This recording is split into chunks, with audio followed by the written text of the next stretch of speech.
Salam. Assalamualaikum warahmatullahi wabarakatuh. Waalaikumsalam warahmatullahi wabarakatuh. Saya akan mulai sebelum saya menyampaikan firman Tuhan. Saya mengucapkan selamat kepada Bapak Ibu Saudara yang terhormat, kepada Bapak RT, Bapak RW, Bapak Ibu Saudara sekalian. Kalau kata Assalamualaikum itu dari Alkitab kami juga ada, itu dari bahasa Arab atau Arabi.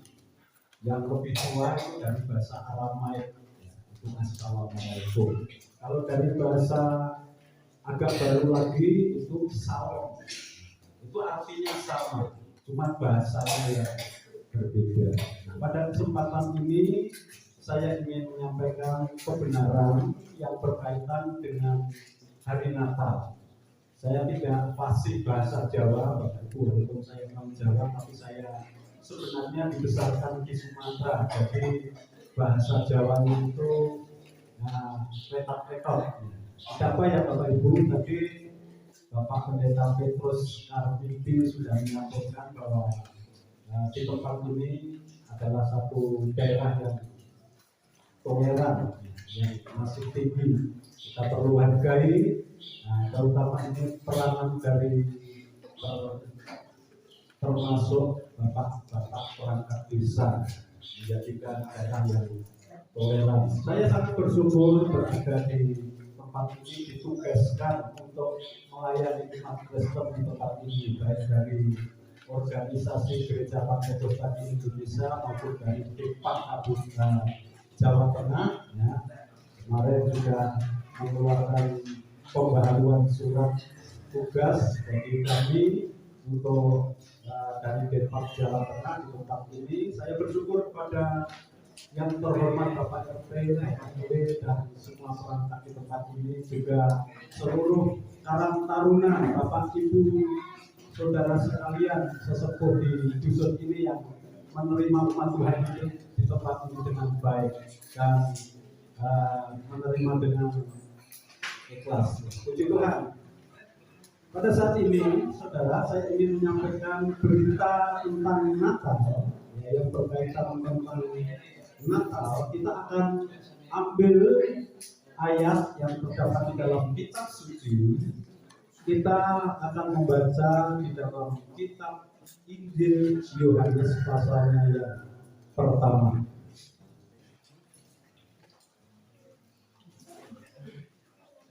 Injil Yohanes pasalnya yang pertama, ayatnya yang pertama sampai ayatnya yang ketiga,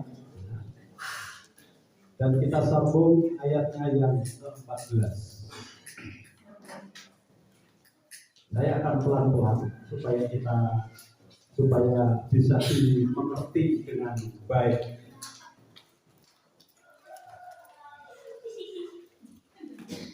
Injil Yohanes pasal pertama sudah dapat, yang bawah kita sudah dapat ya. Ayat pertama dan ayat kedua, tiga sampai kita sambung ayatnya yang ke-14. Demikian firman Tuhan. Pada mulanya adalah firman. Firman itu bersama-sama dengan Allah, dan firman itu adalah Allah. Ia pada mulanya bersama-sama dengan Allah. Segala sesuatu dijadikan oleh Dia, dan tanpa Dia atau firman tidak ada suatu pun yang telah jadi dari segala yang telah dijadikan. Ayat 14. Firman itu telah menjadi manusia dan diam di antara kita. Dan kita telah melihat kemuliaannya, yaitu kemuliaan yang diberikan kepadanya sebagai anak tunggal Bapa, penuh kasih karunia dan kebenaran. Inilah berita Natal. Kitab suci menjelaskan bahwa pada mulanya itu adalah firman, dan firman itu bersama-sama dengan Allah. Ini menunjuk kepada pribadi yang namanya Yesus Kristus yang lahir di dalam dunia ini. Kenapa? Karena di dalam ayat 14 dikatakan firman itu telah menjadi manusia. Jadi ini perlu dipahami supaya kita mengerti dengan baik. Allah itu mempunyai firman atau perkataan. Dan ada banyak orang yang salah paham, saudara, tentang kealahan. Seringkali ketika saya belum memahami kenapa Allah itu beranak itu kan, karena menyebut Bapa pada Allah itu menyebut Bapa. Sebenarnya bukan beranak, cuma itu istilah. Saudara. Ada orang yang berkata tidak ada sebelum dunia ini diciptakan. Jadi firman Allah itu, saudara, itu sifatnya kekal. Karena antara Allah dan firman itu tidak bisa dipisahkan satu dengan yang lain. Makanya di dalam kekristenan itu terkenal dengan firman dan Roh Kudus. Bapa, firman, dan Roh Kudus. Kenapa demikian? Allah sebagai Bapa itu bukan berarti Allah itu punya anak, Allah itu kawin, tidak. Allah itu suatu pribadi, saudara, suatu pribadi yang utuh, yang antaranya terdiri dari roh dan firman, termasuk ada pikiran. Oleh sebab itu dia menciptakan segala sesuatu. Kata mencipta, saudara, itu sesuatu yang luar biasa, kreasi. Jadi yang dikatakan firman Allah itu ada bersama-sama dengan Allah itu tidak bisa dipisahkan. Saya kasih gambaran begini. Bapak Ibu punya pikiran? Pasti punya. Manusia pasti punya. Bapak Ibu punya roh? Pasti punya roh. Sebab kalau tidak punya roh, kita ini menjadi orang mati. Bapak Ibu bisa berkata-kata? Bisa. Inilah dalam bahasa Yunani disebut begini. N-E-C-N hologos. Kai hologos en pros. Tenteon kai theos en hologos. Jadi pada mulanya itu firman, dan firman itu menyatu dengan Allah, dan dia turun menciptakan. Mari kita akan buka di dalam Kejadian, pasal kitab Kejadian. Bahasa Jawa pun Purwane hubungan. Kejadian pasal 1. Bagaimana Allah menciptakan itu tidak langsung dengan tangannya itu sendiri, tidak. Tapi di sini bagaimana Allah yang disebut Allah punya firman itu menciptakan. Kejadian pasal 1 ayat yang 1, 2, ya, 1, 2, 3. Demikian. Pada mulanya Allah menciptakan langit dan bumi. Ya, perhatikan baik-baik. Bumi belum berbentuk dan kosong. Gelap gulita menutupi samudera raya dan roh Allah melayang-layang di permukaan air. Itu diri Allah, roh Allah melayang-layang di permukaan air. Karena Allah itu berkuasa dan sempurna. Terus yang ayat ketiga, berfirmanlah Allah. Ya kan? Berfirmanlah Allah. Jadilah terang dan selanjutnya. Segala sesuatu itu akhirnya jadi. Jadi firman itu ada bersama dengan Allah ikut menciptakan segala sesuatu. Terus ayatnya yang ke-6 juga dikatakan berfirmanlah Allah. Ayatnya yang ke-11 juga dikatakan berfirmanlah Allah. Ini untuk menciptakan. Dalam penciptaan itu berulang kali Allah berfirman. Kalau Allah tidak punya firman, berarti Allah itu apa? Tidak bisa berbicara. Amin. Ini yang terjadi. Nah, saudara yang kekasih di dalam Tuhan, ketika kita melihat di dalam Yohanes pasal 1 ayat 1 dikatakan bahwa Pada mulanya firman itu menunjuk kepada pribadi Yesus atau firman yang menjelma menjadi manusia. Dia ada sebelum Abraham ada, sebelum kejadian ini ada, itu dikatakan. Jadi pada dasarnya ketika Allah datang ke dalam dunia ini untuk menyatakan bahwa Allah itu berkuasa, suatu pribadi yang memiliki otoritas tertinggi atas alam semesta ini, ciptaan ini. Jadi kalau kita melihat sebagai pencipta, Allah juga menciptakan manusia, termasuk saya dan saudara. Dia berkuasa atas kehidupan saya dan saudara. Kalau Allah menjelma menjadi manusia itu tidak mungkin, tetapi firman Allah yang menjelma menjadi manusia itulah yang terjadi. Amin. Bisa dipahami kira-kira? Amin. Kalau ada yang tidak paham tentang penjelasan, sekali waktu atau sewaktu-waktu saya ada di sini, Bapak boleh bertanya tentang Allah. Karena supaya kita tidak salah paham. Amin. Ini berkaitan untuk menjaga kerukunan. Amin. Saya senang kalau ada dialog, ada itu saya juga punya rekan-rekan yang seringkali dialog dengan kami, bukan hanya dari orang Kristen, tapi ada beberapa dari umat Islam dan sering dialog membicarakan kita bagus sekali kalau kita sama-sama memahami dengan baik, supaya kita tidak terjadi gap orang itu tidak saling menuduh itu kami yang paling benar. Allah itu satu, saudara. Cuma pemahaman kita yang berbeda-beda. Amin. Amin. Terus di sini dikatakan Allah itu ada Roh Kudus, ada pikiran, ada firman. Itulah yang sering kali disebut Tritunggal dalam pribadi Allah. Saudara bisa mengerti seperti manusia juga sebenarnya Tritunggal, ada jiwa, ada roh. Amin. Amin. Itu tidak bisa dipisahkan. Tidak bisa dipisahkan. Kalau kita mengerti tentang hal-hal demikian, makanya kita akan menyadari betapa hebatnya Allah itu yang luar biasa. Yang seringkali kita tidak bisa memahami kebesaran Allah yang luar biasa itu. Nah, di dalam ayatnya yang ke-14 dikatakan bahwa firman itu telah menjadi manusia.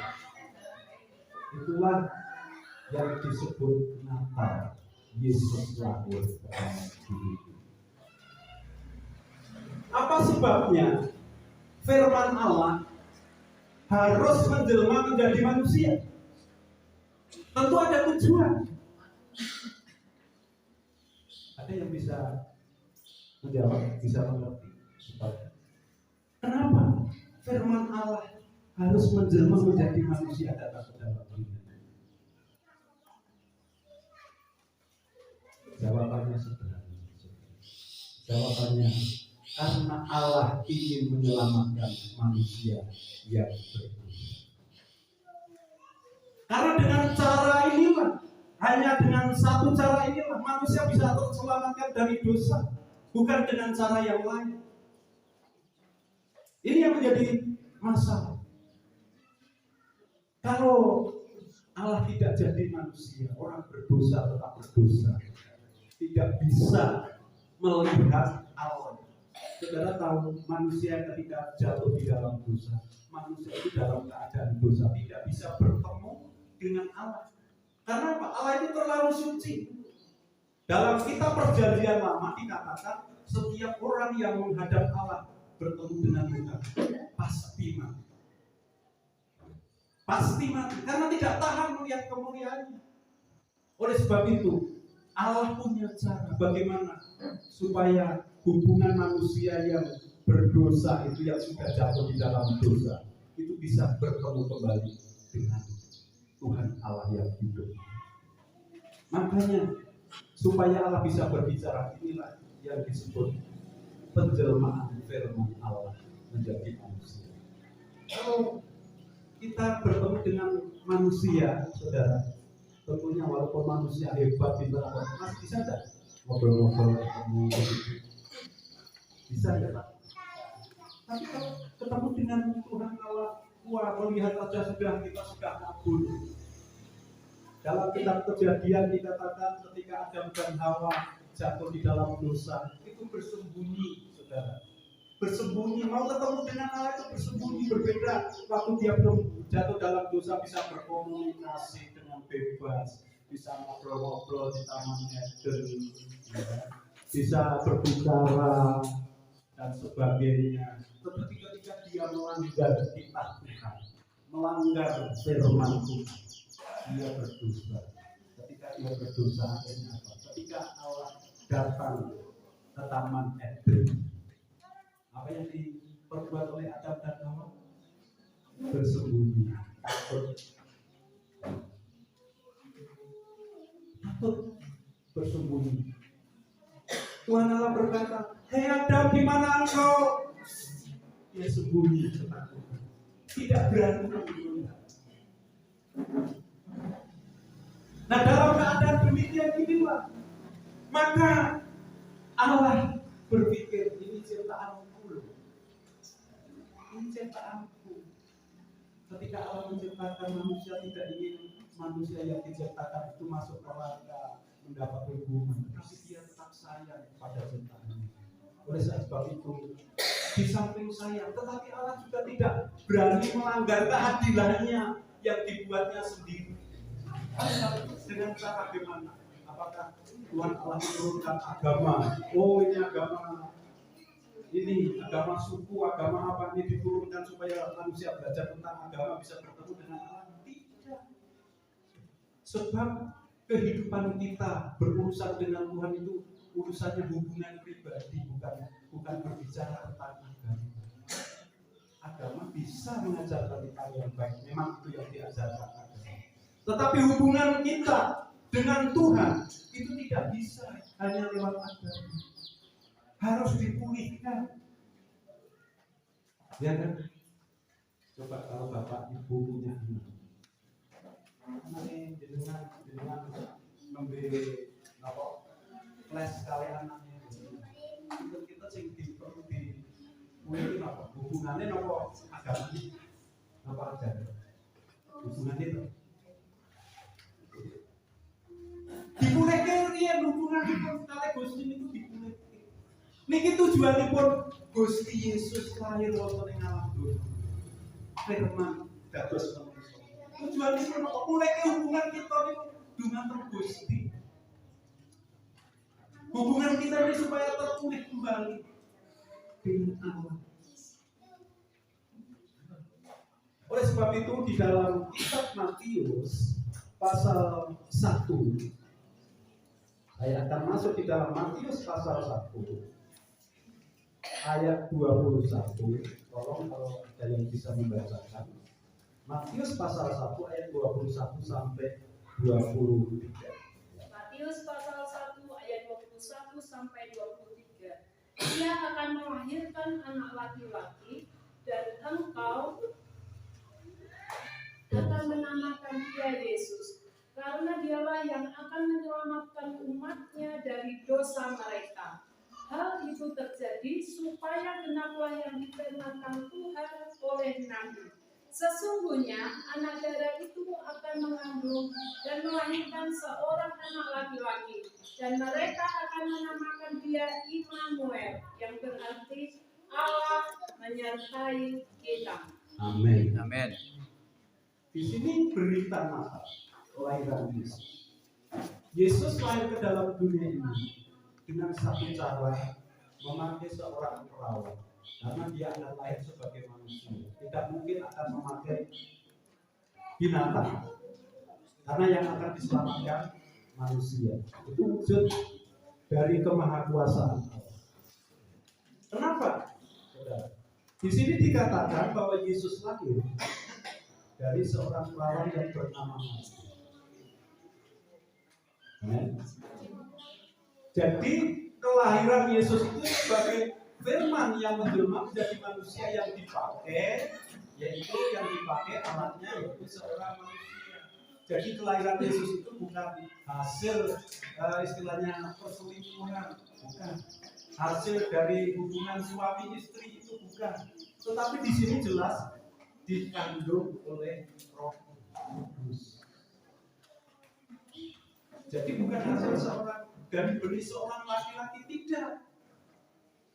Karena dia adalah firman yang hidup.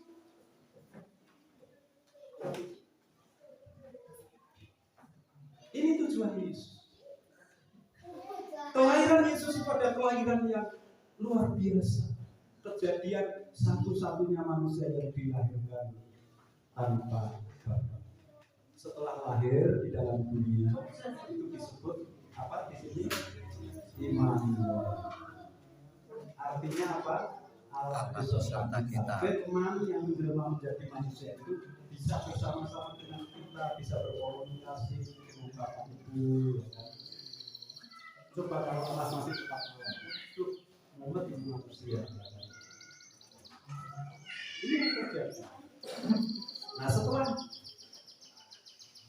lahir di dalam dunia, tentunya kelahiran itu ada maksud dan tujuan. Tadi saya sudah singgung maksud dan tujuan. Ada peristiwa penting dalam setiap kehidupan manusia. Ada peristiwa yang namanya lahir. Lahir itu biasanya disaksikan oleh banyak orang. Betul, Bapak Ibu? Kalau dengan lahiran di banyak bergendong, ya, banyak yang kata, wah disaksikan ini lahir. Benar nggak? Nah, ada peristiwa yang kedua yang tidak kalah penting. Setelah lahir, apa? Yang disaksikan oleh manusia, yang harus disaksikan oleh manusia. Mati. Betul nggak? Ketika mati ada banyak yang melihat. Ini peristiwa-peristiwa penting dalam sejarah manusia, ada lahir, ada mati. Tetapi perlu diketahui, ketika manusia ditetapkan ada lahir, ada mati, ditetapkan satu kali ini. Hakimi apa? Karena manusia sudah berjatuh di dosa, harus menghadap pengadilan Tuhan. Ini yang perlu dipikirkan buat kita semua. Jadi ketika Yesus lahir, dia lahir dari benih ilahi, dari benih yang tidak berdosa. Dikatakan dikandung oleh Roh Kudus. Yang menyaksikan siapa? Ketika Maria mengandung, yang memberitahu kandungannya itu dari Roh Kudus siapa? Nabi? Bukan. Nabi manusia. Tentunya dari surga, harus dari surga yang memberitahu. Yang ada di surga siapa? Malaikat.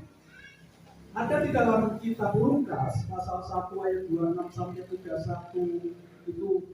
Terus Lukas 2 ayat 8 dan seperti itu malaikat yang memberitahu, kamu Maria, kamu akan mengandung seorang anak laki-laki yang akan menyelamatkan manusia dari dosa, yang akan disebut apa? Namanya Yesus. Tahu nggak nama Yesus? Yesus artinya Yesus. ahlinya yang bisa menyelamatkan. Siapa yang perlu diselamatkan? Manusia yang berdosa. Siapa yang bisa menjadi ahli penyelamat manusia? Tidak ada saja. Hanya Yesus yang bisa menyelamatkan manusia dari dosa, yang bisa menghindarkan penghakiman di hadapan Tuhan. Itu cuma Yesus yang tidak berdosa. Bukan agama, bukan ajaran manusia, bukan filsafat, bukan ilmu pengetahuan dan sebagainya. Tetapi pribadi Yesus itu yang menentukan. Terus sini dikatakan ketika Yesus lahir juga yang menyaksikan siapa? Juga malaikat. Yang memberitahu pertama-tama kepada gembala-gembala di dalam kitab Lukas itu malaikat. Para datang kepada para gembala domba. Kamu para gembala, sehari ini telah lahir juru selamat bagimu, bagi isi dunia.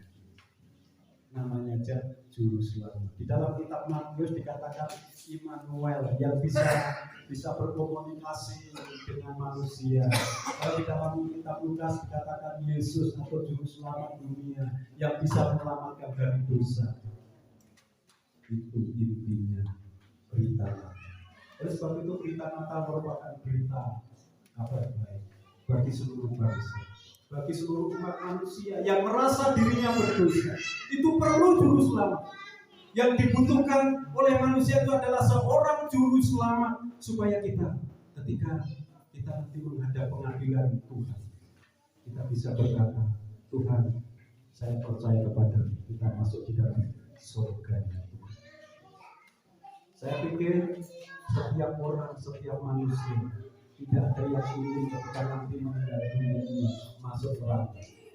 Ada bapak-bapak itu? Tidak. Tidak ada kan? Semua siapapun mesti ingin masuk surga. Dan kitab suci menulis jalan satu-satunya untuk bebas dari penghukuman itu adalah percaya kepada Tuhan Yesus Kristus sebagai Tuhan dan Juru. Kenapa dia disebut Tuhan? Karena dia berkuasa untuk menyelamatkan. Karena dia adalah Immanuel. Dia ada yang berkuasa di surga dan berkuasa di bumi. Jadi kelahiran Yesus itu bukan secara kebetulan seperti nabi-nabi, seperti manusia pada awalnya. Nabi, saudara, yang namanya nabi itu tidak bisa menyelamatkan manusia. Nabi itu tugasnya cuma apa? Memberitakan kabar dari Tuhan, kabar baik diberitakan. Ya. Betul. Amin. Mengajarkan hal yang kamu harus mengikuti ajaran agama yang melakukan hukum-hukum agama, jangan mencuri, jangan membunuh, itu tugasnya nabi. Tetapi tidak bisa menyelamatkan. Kalau orang-orang yang mendengar beritanya nabi bertobat, itu baru selamat. Sebab nabi itu cuma bertugas memberitakan. Kalau bahasanya yang agak keren, mensiarkan ajaran Tuhan. Amin. Tetapi Yesus berbeda. Yesus bukan hanya sekedar nabi, dia asalnya dari diri Allah. Dan ketika di dalam dunia itulah mendapat julukan dia sebagai anak Allah yang hidup. Kenapa disebut anak Allah? Apakah Allah beranak? Tidak. Itu istilah. Allah itu sebagai Bapa segala ciptaan. Pengertian yang pertama, sebagai Bapa dari umat manusia, itu sebagai pengertian kedua. Ketiga, sebagai Bapa dari Yesus Kristus, karena Yesus Kristus itu adalah asalnya dari diri Allah, dari firman Allah yang menjadi manusia. Sama kan halnya kalau saya dari Kabupaten Semarang atau dari Jawa, saya Kopeng Pak. Mungkin Kopeng itu melahirkan saya, yang melahirkan saya ya Pak istri saya. Tapi karena saya dilahirkan di Kopeng, saya Kopeng Pak. Jenengan sedaya sing lahir di Kabupaten Boyolali, kalau melaku di Jakarta, saya anak Boyolali, ya kan? Kalau di luar negeri, saya anak Indonesia. Saya anak Salatiga dan sebagainya. Ini gambaran supaya kita tidak salah tentang pemahaman Allah sebagai Bapa. Bukan berarti Allah yang Kristen itu kawin belum wujud. Allah itu berkuasa. Terus di sini dikatakan tujuan Allah yaitu untuk menyelamatkan manusia berdosa. Karena manusia yang berdosa itu perlu keselamatan. Tidak ada yang menyelamatkan manusia yang berdosa itu tidak ada yang mampu menyelamatkan dirinya sendiri. Tidak. Butuh pertolongan, butuh seorang pribadi, butuh seorang juru selamat. Dan juru selamat itu sudah diberikan ke dalam dunia ini yang bernama Yesus Kristus. Tinggal tergantung kepada kita semua yang sudah mendengar berita Natal ini. Apakah kita mau menerimanya atau tidak? Kita tidak cukup hanya memiliki agama. Orang Kristen tidak cukup menjadi orang Kristen, menjadi agama Kristen tidak cukup. Harus hubungan pribadi kita dipulihkan dengan Allah. Karena semenjak manusia jatuh di dalam dosa, manusia sudah putus hubungan dengan Allah. Di dalam Rom pasal 6 ayat 23, coba dibacakan. Rom pasal 6 ayat 23. Mungkin Pak Singgih bisa membacakan ini. Rom pasal 6 ayat 23.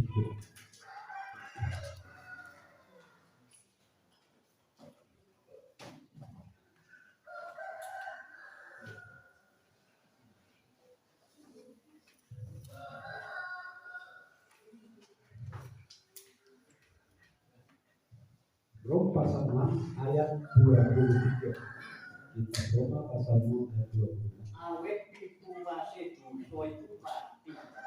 Balik sih keparingi Gusti Allah iku urip langgeng ana ing Sang Kristus Yesus Gusti. Amin. Amin. Amin. Upahe dosa kuwi, upahe dosa niku napa? Pati. Mati. Upah dosa adalah maut. Tetapi di sini dikatakan bahwa sebab upah dosa itu adalah maut, tetapi karunia Allah itu hidup yang kekal. Yesus Kristus firman menjadi manusia, menjelma menjadi manusia.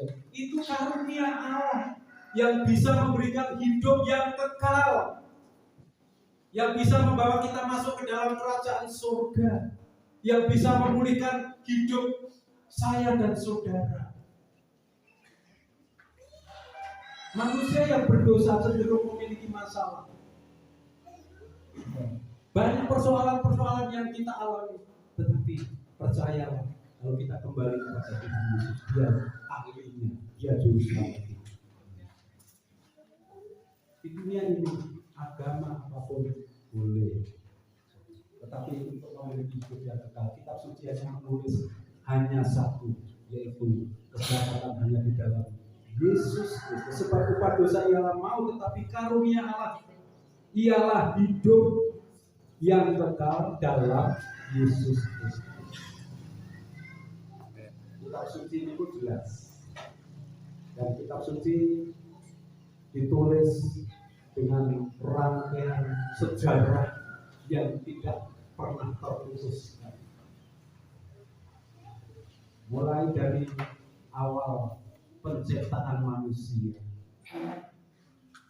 terus Tuhan Allah memberikan hukum kepada umat manusia, hukum yang harus ditaati. Ada hukum yang namanya jangan membunuh, jangan mencuri, jangan berbohong, jangan memilih istri orang dan sebagainya. Itu Tuhan sudah berikan dalam hukum.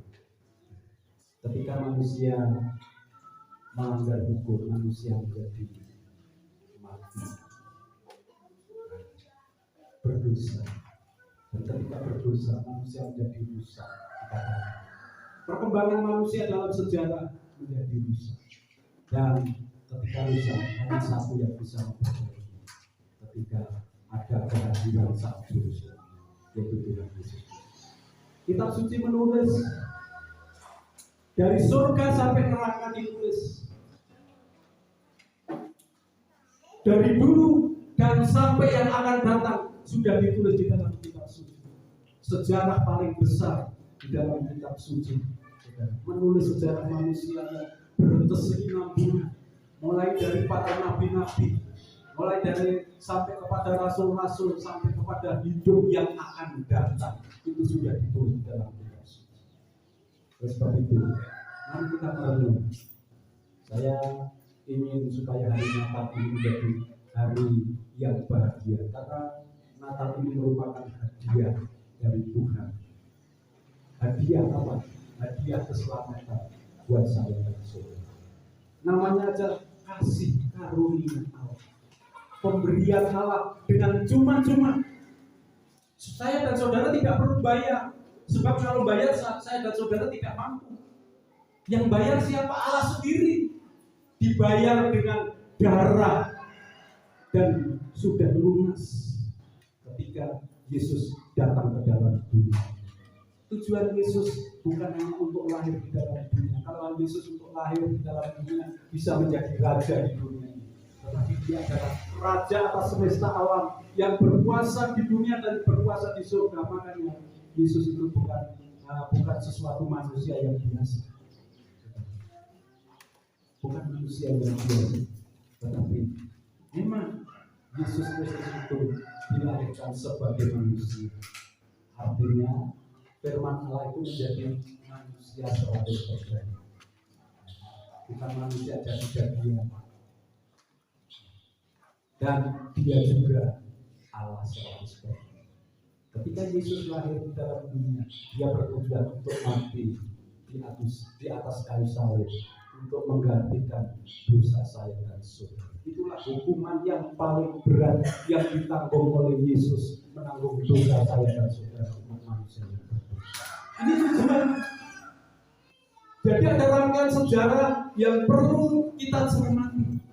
Tetapi ketika Yesus hadir di dalam dunia bukan hanya untuk mati, tetapi dia juga sudah membuktikan kalau dia itu Tuhan, kalau dia itu Allah. Apa buktinya? Dia bangkit. Yang menyaksikan kebangkitannya siapa? Bukan hanya manusia, malaikat di surga. Amin. Kembali malaikat di surga menyaksikan dan memberitahukan kepada manusia. Yang menyaksikan setelah malaikat di surga siapa? Murid-muridnya. Kurang lebih 120 murid. 500 murid Yesus pada waktu itu menyaksikan, oh Yesus sudah bangkit dari antara kami. Dia sudah membuktikan bahwa dia sudah mengalahkan maut, dia mengalahkan neraka. Dia bukan hanya bangkit, tetapi dia kembali ke surga. Amin. Amin. Dia kembali ke surga, dan inilah sejarah satu-satunya juru selamat, sejarah terbesar penyelamatan umat manusia. Pada hari ini, saya senang dengan Bapak Ibu Saudara. Tuhan mengasihi saya, Tuhan juga mengasihi Bapak Ibu Saudara. Mari kita renungan kali ini. Tuhan, saya tidak akan panjang lebar, tetapi Tuhan juga memberikan kasih karunia, sudah memberikan hadiahnya yang terbesar buat saya dan saudara. Untuk apa? Untuk menyelamatkan saya dan saudara, memberikan Yesus Kristus, firman yang harus menjelma menjadi manusia. Di dalam ayat terakhir, yaitu Kisah Rasul pasal 2 ayat 12. Tolong dibacakan. Kisah Rasul pasal 2 ayat 12. Kisah Rasul pasal 2 ayat 12. Mereka semuanya tercengang-cengang dan sangat termangu-mangu sambil berkata seorang kepada yang lain, apakah artinya ini? Maksudnya pasal 4:12. Pasal 4:12. Kisah para Rasul pasal 4 ayat 12. Dan keselamatan tidak ada di dalam siapapun juga selain di dalam Dia. Sebab di bawah kolong langit ini tidak ada nama lain yang diberikan kepada manusia yang olehnya kita dapat diselamatkan. Amin. Di sini dikatakan, dan keselamatan tidak ada di dalam siapapun juga selain di dalam Dia. Di dalam siapa? Di dalam Yesus Kristus. Sebab kita mau mengenal dulu untuk memiliki pun tidak ada. Tidak ada nama lain yang diberikan kepada manusia. Gusti Allah boten ngedake tugas utawi tanggung jawab kalih manusia lain. Kalih manusia lain.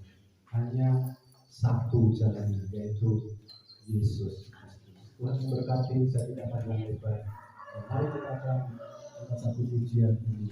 Hidup ini adalah kesempatan. Mungkin Bapak Ibu saat ini bagaimana saya bisa nanti dipanggil Tuhan, kita bisa masuk surga.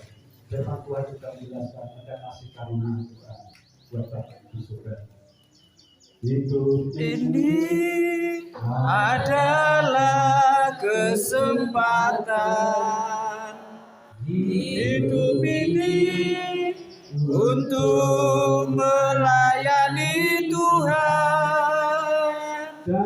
Jangan sia-siakan waktu yang Tuhan berikan. Hidup ini harus jadi berkat.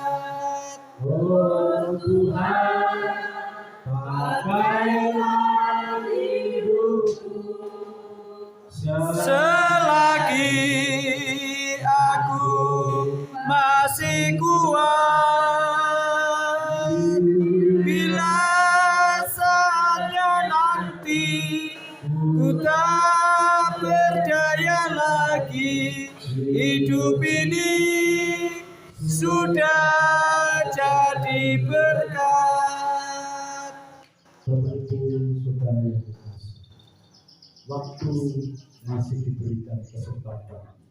Amin. Tuhan Yesus. Jangan sia-sia. Iya, nama lama ya sur, ya lama ya sur. Supaya kita bisa Engkau melakukan mengasihi sesuatu yang baik keluarga-keluarga dusun kita masih ini kuat. Tuhan. Kita gunakan Engkau mengasihi untuk Tuhan memudahkan. keluarga-keluarga besar Kita yang ada gunakan di untuk dusun berbakti ini kepada Tuhan. Tuhan.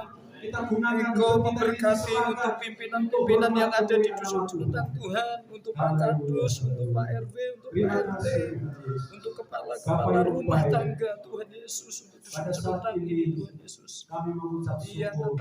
nama ya Kalau sur, hari ya ini kami boleh memperingati hari kelahiranmu. Iya, Firman Allah sudah menjadi manusia dan diam di antara kami. Iya, betul. Yang menjadi juru selamat atas kehidupan kami. Iya, Kami betul, Tuhan. percaya Tuhan. Amin. Engkau yang sudah mengalahkan maut, Engkau sudah naik ke surga. Amin. Amin, Bahkan Tuhan Engkau yang memberikan jaminan hidup kekal bagi kami. Setiap kami yang sudah mendengarkan firman-Mu, taruh kebenaran firman-Mu ke dalam setiap hati kami, supaya kami merenung Tuhan, supaya kami sadar kalau kami diberi kesempatan, diberikan hadiah terbesar, yaitu kasih karunia Allah bagi kami. Terima kasih Tuhan, berkati firman-Mu pada saat ini. Dan pada saat ini Tuhan, kami berdoa buat masyarakat di dusun Bedosari ini. Kami mohon berkat Ya, Roh betul, Tuhan bagi Yesus. seluruh masyarakat di tempat ini. Amin. Amin. Berkat Betul, Tuhan Yesus. kekuatan, berkat kesehatan, Ya, berkat betul, Tuhan ekonomi, Yesus. Amin. berkat keluarga, Amin. berkat Amin. pekerjaan mata Ya, betul, Tuhan Yesus. Betul, Tuhan. Tuhan Yesus. Amin. Amin. Amin. Kami mohon Haleluya. berikan kekuatan kesehatan kepada seluruh masyarakat yang ada di tempat ini. Ya, betul, Tuhan Yesus. Kali benar, Tuhan Yesus. Karunia anak-anak Tuhan Yesus. Lepaskan dari segala yang jahat. Amin, Lepaskan amin. dari segala malapetaka. Amin, Dan amin, dalam betul, Tuhan karunia Yesus. Allah. Oh, haleluya. Berdosa ini. Bendosari Tuhan Yesus. Berarti Bapak RT, Bapak RW. Ya, betul, Tuhan Bapak Kadus Tuhan Yesus. Oh, haleluya. Semua Tuhan sesepuh masyarakat di tempat ini. Tuhan Yesus mau memberikan kekuatan kesehatan, memberikan hikmat untuk memimpin masyarakat di tempat ini supaya menjadi masyarakat yang damai sejahtera. Terima kasih Tuhan Yesus, terima kasih. Semua warga di tempat ini kami Tuhan Yesus berdoa kepada-Mu. Biarlah Tuhan Engkau senantiasa memberikan kasih karunia-Mu, memberikan keselamatan itu bagi setiap pribadi kami. Terima kasih Bapak. Kami mengucap syukur buat firman-Mu pada kesempatan ini. Di dalam nama Tuhan Yesus Kristus.